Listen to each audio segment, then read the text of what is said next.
वीरेंद्र जी, स्वागत है आपका। हाँ जी, नमस्कार जी। नमस्कार सर। मैडम, बात हो पाएगी हकीम साहब से? बिल्कुल, बात कीजिए जी, बात हो रही है।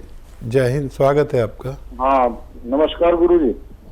जय हिंद, आपका स्वागत है। बताइए क्या सवाल है भाई? हाँ, दोनों।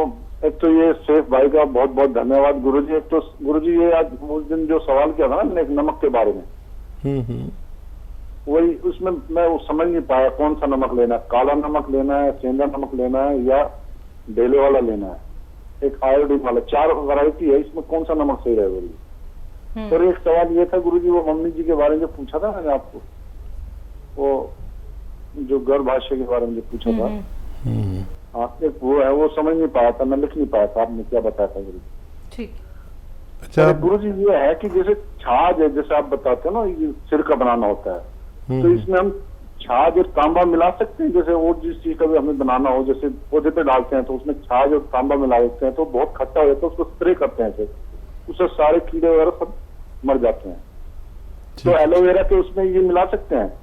जैसे सिर का बनाना होता है, आप बताते हो, बंद उसको बाल्टी में रख देते हैं, क्या ये मिला सकते हैं? ये सवाल है गुरु जी। और एक ये है कि ये गुलाब जल और फिटकरी का आपने कल जो बताया था नुस्खा, टीवी पे शाम को जो बताया था, एक इसके बारे में पूछना है गुरु जी।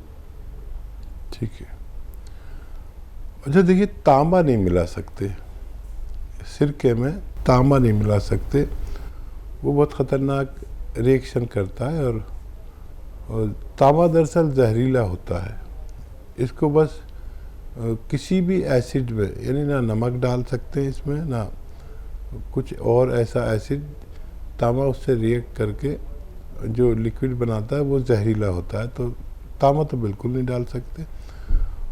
और क्या पूछा है नमक के बारे में, मैंने आपको बताया। देखिए, नमकियात तो बहुत होते हैं, लेकिन मैंने कभी ये नमक नहीं बताया। मैं हमेशा नमक जैतून की सिफारिश करता हूँ। नमक जैतून आप लिख लें, नमक जैतून असली लें। ये स्वाद में नमकीन नहीं होता, इसकी पहचान है, देखने में बिल्कुल नमक जैसा होता है।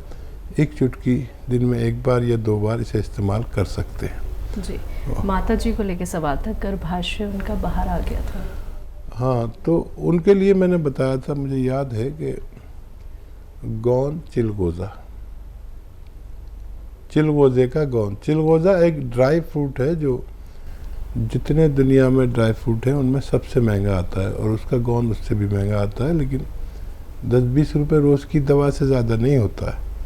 बस एक चुटकी गौन चिलगोज़ा उन्हें खिलाएं, और एक चुटकी खाने का सोडा, जो मीठा सोडा कहलाता है, 2 गिलास पानी में मिला के ये पानी पिला दिया करें आपकी माता जी के लिए, ये नुस्खा। जी, अगले कॉलर हैं रविशंकर जी, स्वागत है आपका। हेलो जी सर। मैडम, नमस्ते भाईजान, सलाम वालेकुम जी। जय हिंद, स्वागत है भाई आपका। भाईजान, मैं रविशंकर मिश्रा बोल रहा हूँ, एक भूतपूर्व सैनिक हूँ। जी जी, इस्तकबाल है आपका, स्वागत है। भाईजान, मैं आपसे 2019 से जुड़ा हुआ हूँ, आपकी कंपनी से, और आपके प्रोडक्ट को देखते रहता हूँ। आपके जो बताते रहते हैं नुस्खे, वो नुस्खे भी देखते रहता हूँ भाईजान, और लोगों को वो नुस्खे भी बताता हूँ, और आपकी कंपनी से दवा बुला करके भी देता हूँ। इसमें हमारी जो बहन रेखा है 36 नंबर, उनके माध्यम से बुला के मैं बहुत से लखनऊ वालों को सुधार चुका। आपकी जैतून का सिरका है, काला गोंद है, सिया गोंद है, ऐसी जो चीज लगती है वो चीज बुलाकर देते रहता हूँ भाईजान। कितने लोगों को फायदा पहुंचाया होगा आपने? कम से कम भाईजान 10 से 12 आदमी ठीक हो गए। अच्छा, बहुत बहुत शुक्रिया, आपने लोगों की सेवा की। अपना नंबर लिखवाना, फ़ोन काटना नहीं, ये हमारे मीडिया कर्मी आपका नंबर लिखेंगे बात होने के बाद, काटिए नहीं। तो हमारे मीडिया कर्मी आपसे संपर्क करेंगे, आपका इंटरव्यू और सब कुछ चीज़ें चाहिए ताकि लोगों को फ़ायदा पहुंच सके। और बताइए क्या सेवा? बढ़िया सर, कोई एक प्रॉब्लम, शुगर तो है मेरे को, इनने मेरे को नमक शिवरंजन भेज दिया, शिवरंजन भेज दिया साहब सर, तो उसको कैसा करना है बता दीजिए आप। ठीक है, ठीक है। हाँ देखिए, नमक शिवरंजनी और नमक जैतून और नमक कलौंजी, ये तीनों चीज़ें एक सा काम करती है। जहाँ नमक जैतून की ज़रूरत पड़े वहाँ पर आप इसे एक चुटकी एक वक्त में इस्तेमाल कर सकते हैं, और ये भी वही सलाहियतें रखता है जो नमक जैतून और नमक कलौंजी में है। अगले कॉलर हैं हमारे साथ, बात कर लेते हैं। हरियाणा से है निर्मला जी, स्वागत है आपका। हाँ जी, नमस्कार मैम। जी नमस्कार मैम। नमस्कार भाई साहब सुलेमान जी। जय हिंद, स्वागत है हमारी बहन का। सर मेरा आपसे एक प्रश्न है सर। जी। मेरा लड़का है सर, उसकी उम्र 14 साल है सर। उसको ना आधे सर में दर्द रहता है और आंखें भारी भारीपन रहता है आंखों में। ठीक है। और सर एक प्रश्न मेरा है, जो मेरे को ना पित्त ज्यादा बनता है सर। जैसे मैं खाना खाती हूँ तो मेरे को ना खट्टी डकार आती है और खाना हजम नहीं होता है सर। ठीक है। अच्छा देखिए, बच्चे को अगर नज़ला वगैरह रहता है और नज़ला हुआ, खांसी हुई, बलगम हुआ और उसने कोई दवा ले ली एंटी एलर्जिक, तो वो सब कुछ सुखा देती है, नसों में बलगम को सुखा देती है। तो अगर ऐसा होता है तो बलगम निकालने की दवाएं, कफ निकालने की दवाएं डॉक्टर से लें अपने, जिससे आप इलाज कराते हैं, तो वो निकलते ही आपका बच्चा तंदुरुस्त हो सकता है। और इनका सवाल, पित्त ज़्यादा बनता है, पित्त ज़्यादा बनता है, एसिडिटी, कब्ज़, तो देखिए बहुत अच्छा नुस्खा है। सौंठ, जीरा, अजवाइन, धनिया, मेथी का दाना। एक बार और बोलता हूँ, आप लिख लें।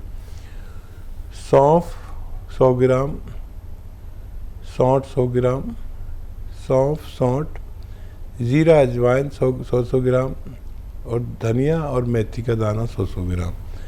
इन सबको पाउडर बना के घर में रखा करिए, किसी को भी आधी रात को ज़रूरत पड़े तो बड़ा काम आता है। और एक आता है नमक जैतून, ये नमक अलग टाइप का नमक है, देखने में नमक जैसा लेकिन स्वाद में नमकीन नहीं होता। एक चुटकी नमक जैतून 2 गिलास पानी में मिलाना और इस पानी से आप ये जो 6 चीज़ों का पाउडर बनाया है इसको खाकर पानी पी लें, बस दिन में एक बार। बहुत ही ज़्यादा रोग है तो 2 बार भी ले सकते हैं, वैसे एक ही बार में बहुत फ़ायदा शुरू हो जाता है। आप इस तरह इस्तेमाल करें, फ़ायदा उठाएं। जी। मध्य प्रदेश से हैं दीपा जी, स्वागत है आपका। जी दीदी, राधा स्वामी। राधे राधे मैम। दीपा बोल रही हूँ। हाँ जी जी, मैं दीपा बोल रही हूँ। मेरे 2 सवाल हैं दी, प्लीज आप अच्छे से लिख लीजिए। बिल्कुल दी, वो मेरे ना एक जीजा जी के लिए सवाल हैं, क्योंकि मैं उनको किसी को नुस्खे बताती रहती हूँ तो बहुत ना फायदे करते हैं, तो वो बोल रहे थे मेरे लिए भी पूछना। तो उसकी ना एज है 51 और ना उनको 15 सालों से शुगर है, लेकिन अब ना उसको ना जैसे सुबह उठते हैं ना तो एकदम इतनी पीड़ा होती है, शरीर में बहुत कमजोरी महसूस होती है। और ना वजन है उसका 88 और उनको शुगर है। तो वो बोल रहे थे मेरे लिए पूछना कि मैं जैसे सुबह उठता हूँ तो बहुत पीड़ा होती है शरीर में और कमजोरी भी बहुत लगती है और वजन भी बढ़ा हुआ है। मैंने कहा ठीक है, मैं अपने सर से पूछूंगी आपके लिए तो वो क्या करें। और दूसरा ना उस प्रेग्नेंट बहू के बारे में पूछूंगी, तो उसका ना अभी 8वां महीना चल रहा है, तो वो बोल रही थी जैसे नॉर्मल डिलीवरी हो और उसको ना सर्दी बहुत बनी रहती है, ठीक है, और सुबह शाम बहुत चीखती है और बहुत सर्दी बनी रहती है। और बोल रही थी दीदी मेरे लिए पूछना कि नॉर्मल डिलीवरी कैसे होगी, तो मैं उसको अपनाऊं। मैंने कहा ठीक है, मैं पूछ के बता रही हूँ अपने सर से। पहले भी बहुत उनको फायदे हुए हैं, तो वो बहुत दिन से बोल रहे मेरे को। जी बस इतना ही, राधा स्वामी सर जी। आप तो बहुत अच्छे हमारे व्यूवर्स में से हैं। आपकी बहू को भी मुझे मालूम है कि उनको रिसाव शुरू हो गया था, ब्लीडिंग शुरू हो गई थी, फिर आपने मुझसे नुस्खा पूछा था, डॉक्टरों ने मना कर दिया था नहीं हो सकता, फिर मैंने नुस्खा बताया था, फिर वो बच्ची अच्छी हो गई थी। मेरी तरफ से प्यार करना उसको और कोशिश करें नॉर्मल डिलीवरी हो। अब जो 9वां महीना लगेगा तो इस बच्ची से सब वो काम कराइए जो नौकरों से कराते हैं आप, यानी झाड़ू पोंछा लगवाना, बच्ची को शायद बुरा ना लगे, क्योंकि वो भी मुझे ज़रूर प्रेम करती होगी। और एक कपड़े धुलवाइए ज़मीन में बैठ के, चाहे आपके यहाँ नौकर चाकर हों, मशीनें हों धोने की, लेकिन उससे कराइए जितना भी उससे हो सके। तो ये 2 काम कराना शुरू कर दीजिए उससे। और जब जो डेट डॉक्टर ने दी हो उसकी, उस डेट पर उसको जो बेकार सा गुड़ नज़र आता ना, काला सा, पुराना सा, बकवास सा, वो गुड़ घर में रखिए। जो डॉक्टर ने डेट दी है उस डेट से 1 दिन पहले ऐसे 50 ग्राम खिलाना, फिर अगले दिन 50 ग्राम या 100 ग्राम खा ले किसी तरह, और खूब पानी पिए। आपकी बच्ची को बहुत नॉर्मल डिलीवरी हो सकती है जी। और जीजा जी के लिए देखिए, आपको तो पता ही है, अगर दर्द है तो गौनसिया देना है, आधा ग्राम देना है, 2 बार देना है, या 1 बार भी दे सकते हैं। और शुगर की दवाएं लेते रहें, पैदल ज़रूर चला करें, गर्म पानी ज़रूर पिया करें। और या तो कौन जामुन आपको पता है बहुत असरदार है, 1 चुटकी 2 बार दिया करें, खाने से पहले देना बेहतर है। 1 चुटकी से ज़्यादा ना दें और 2 बार से ज़्यादा ना दें, तो उनको भी फ़ायदा होना मुमकिन है। जी। रतन तन्हा जी, स्वागत है आपका। जी नमस्कार। नमस्कार सर। जय भारत हकीम साहब। जय हिंद, जय भीम। और आपकी भी जय, रतन वालों की भी जय, रंगीला की भी जय, रतन की भी। जी, मेरा मिजाज, शारीरिक मिजाज सर्द है सर। ठीक है सर। और लोगों का विचार है कि मेरा मिजाज गर्म है, लेकिन मैं ये भी बताता हूँ, जब आप देखते कोई श्रोता की बात पर, कोई लिसनर्स की बात पर आप जब भावुक होते हैं, तो मैं भी भावुक हो जाता हूँ, मेरी भी आंखें भर आती है। मैं कोई धारावाहिक देखता हूँ तो कोई ऐसा छनाता, कोई फिल्म देखता हूँ ऐसा छना, तो मेरी आंखें बार बार भर आती है। मैं नहीं जानता कि मेरा असल में मिजाज क्या है। शारीरिक मिजाज तो सर्द है, ये जानता हूँ। जब मौसम चेंज होता है तो मुझे तकलीफ होती है थोड़ी बहुत, सर्दी वगैरह की। दोस्तों को ये आशा रहता है मुझसे कि मैं उनके हर बात पर जी हुजूरी करूं, उनका मैंने कोई भी गलत बात हो तो मैं उसमें हाँ में हाँ मिलाऊं। लेकिन मेरा वो मिजाज उस समय गर्म हो जाता है। मैं ठीक सामने, उनके चेहरे के सामने 2 टुक मैं कह देता हूँ कि नहीं ये गलत है। और ये तो अब जाने बता चुका हूँ कि मैं भावुक हूँ अंदर से। तो ये मौसम चेंज हो रहा है सर। मैंने उन्नाव, लिसोड़ा और अलसी और पीपल, इसका 150 के रेशियो से बनाया हुआ है सर।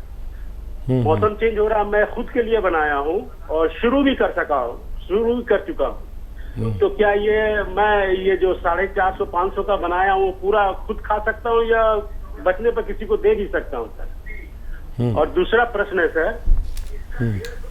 मेरा एक हवीज है बचपन का जी, तो वो थोड़ा सा यौन शक्ति वो कह रहा, आज ही फोन आया था रांची से, बोला मैं कुछ कम हो रहा है, तो उसके बारे में कुछ बताइएगा सर।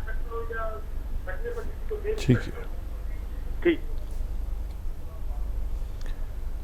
हाँ देखिए, मिजाज जो है इंसान का, वो उस चीज़ पर निर्भर है कि अगर आपको नज़ला, खांसी, बलगम, छींकें अक्सर आती हैं और जल्दी आप किसी रोग में ग्रस्त हो जाते हैं, तो आप सर्द मिजाज हैं, चाहे गुस्सा आपको कितना ही आता हो। तो गुस्से से मिजाज का कोई ताल्लुक़ नहीं है। और समझ लीजिए कि आपको बार बार बलगम, खांसी, छींकें रहती है, तो आप ठंडे मिजाज के हैं और आपके अंदर इम्यूनिटी यानी रोग प्रतिरोधक क्षमता कम है। ये तयशुदा बात है यूनानी और आयुर्वेद की। और वो मिजाज का अगर बात करें जो भावुक होने वाली बात है, तो उस मिजाज में आप मुझ जैसे हैं, समझे। ये हमारी दोनों चीज़ें मिलती हैं, इसीलिए हम एक दूसरे को पसंद करते हैं। तो वो मेरा भी हाल है कि मैं बिल्कुल जवान था, फिल्मों का बड़ा शौक़ था, मैं चला गया पिक्चर देखने। इत्तेफाक से मेरे चारों तरफ लड़कियां बैठी हुई थी और मैं अकेला, और वो जो सीन आया जज्बाती सीन, तो मैं तो इतना बुरी तरह रो रहा था और वो सब लड़कियां मुझ पर हंस रही थी। तो ये हमारा मिजाज है, आपका और हमारा मिजाज मिलता हुआ है। ये बहुत पसंद किया जाता है भगवान की तरफ से, रोने वाली आँख को भगवान बहुत पसंद करता है। और यही आँख अगर अपने रब के आगे रोए तो बहुत, जो चाहो भगवान से मनवा लो। और अगर वक्त ऐसा हो कि रात के 12 बजे के बाद का, जब सब सो चुके हो और आप उठ के सजदे में उससे कुछ जो बातें करोगे, तो उसकी सरगोशियाँ भगवान के यहाँ होती हैं। जो आप यहाँ बोलते हो वहाँ सुनाई देता है। याद रखें आप, ये वो वक्त है जब आप अपने रब से सब कुछ मनवा सकते हो। और खुददार होना बहुत अच्छी बात है। अगर कोई चापलूसी कराना चाहे तो ये मिजाज नहीं है आपका, आप नहीं कर सकते, आप मर जाएंगे, चापलूसी नहीं करेंगे। और एक शेर याद आ रहा है कि नाज है अपनी कच कुलाही पर। कच कुला कहते हैं, पहले वो कुला बांधते थे ना ऐसे, तो वो थोड़ा टेढ़ा होता था, तो उसका एक मतलब होता था कि मैं चापलूस नहीं हूँ, जो टेढ़ा सा लग बांधते थे। नाज है अपनी कच कुलाही पर, चापलूसी मेरा उसूल नहीं। डूब जाना कबूल है लेकिन मिन्नते ना खुदा कबूल नहीं। मेरे ख्याल से इनके सब सवालों के जवाब दे दिए मैंने। एक सवाल रह गया, उन्नाव लिसोड़ा अलसी वाला एक नुस्खा बनाया इन्होंने जी, वो आप इस्तेमाल कर सकते हैं, वो इस्तेमाल करिए। किसी को देना हो तो दे भी सकते हैं, फिर दोबारा बना लेना। आपका तो मिजाज है लोगों की खिदमत करना, कितने लोगों को आप अच्छा कर चुके हैं। तो इसको आप इस्तेमाल करें लगातार 4-5 महीने, फिर आपका मिजाज मोतदिल या गर्म हो जाएगा और आप फिर सर्दी के या इन रोगों से जल्दी ग्रस्त नहीं हुआ करेंगे। बिल्कुल।